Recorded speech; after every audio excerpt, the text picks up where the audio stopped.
It's day 7 and day 8. Today is actually day 8, the bet that you will never lose. It's part 2 of that segment. And be sure to tune in tomorrow, day 9, for yet another trick. We're going to go to 25 days of Christmas. So basically now what I'm going to do is we're going to play a nice little game. And what I'm going to do is I'm going to have you select a card, so go ahead. Just cut the cards wherever you want. That will be your card right there, and what I'm going to ask you to do is just place it on top. That way what I can do is I can give it a couple of cuts.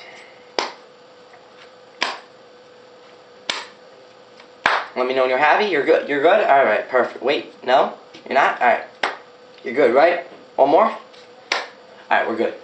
Now what I'm going to do is I'm just going to go through the deck, and one by one I'm going to flip them over. And I'll be able to sense, and I bet you $2, I will be able to sense when I find your card. We shake on it, and I continue.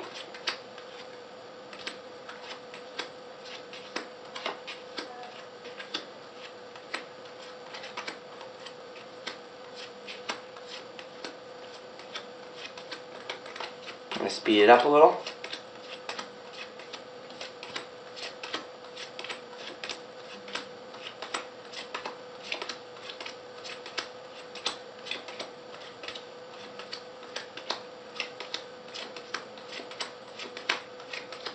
Also, watch for your card, but don't motion anything once we find it. I bet that the next card that I flip over is going to be your card. Shake on it one more time. We shake. And just like that, I've gotten $2.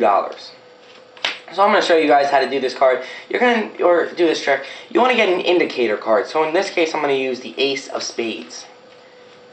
And at this point, some of this part of this trick might be coming back to you, for those of you that have heard it. Another indicator card that you could use is one joker. Make sure that you have removed one of the jokers previous to the trick.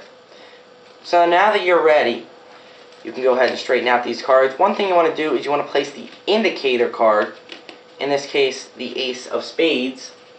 You want to place that on the bottom of the deck. Other than that, there can be as many cards in the deck as you possibly want there to be. But as long as that indicator card is, of course, on the bottom. After this, you can give it a couple of false shuffles, making sure that that bottom card remains the same by doing what you see here. You can notice that the Ace of Spades is still at the bottom. After this, you have them select a card. A lot of people would go for the bottom card, which is your indicator card. That's why if you cut the cards, most people, or nobody will cut to the bottom card or even go like that. So if you have them cut it, they'll cut it about halfway, look at their card, and then while they're doing that, you reunite the deck. They place their card on top, and you're good to go. So now their card is on top. You give it a couple of cuts, so that there are no breaks whatsoever. And what you want to do is you want to start flipping through the cards. And then you say, well, I bet you $2, like 4 cards in, that I will be able to sense your card. He shakes it, and then you notice when you get to that Ace of Spades, you know that the next card that you flip over is going to be their card. So you lay it out to the side a little bit so that way it sticks out and you can find it whenever you're ready. You go through as many cards as you would like afterwards, as long as you try your best not to reach the end of the deck. If you do, you can kind of point around and start messing around with one and then flip over their card. But after this, you should know what's about to happen. So I'll stop right there. Kind of say, alright, I bet you. In more of like a stubborn voice, like you know that you're going to get this one right. You say, I bet that this next card that I flip over is going to be yours. Shake it on one more time. $2. Alright. You reach for their card. Bring it out. Show it to them. Flip it over. You have just gotten $2. That's why you never want to make a bet with a magician. I believe I already put a video of that on my website or on my channel, but I just wanted to show you that again now that the holidays have come. Thank you guys so much for tuning in, and we will see you on day 9.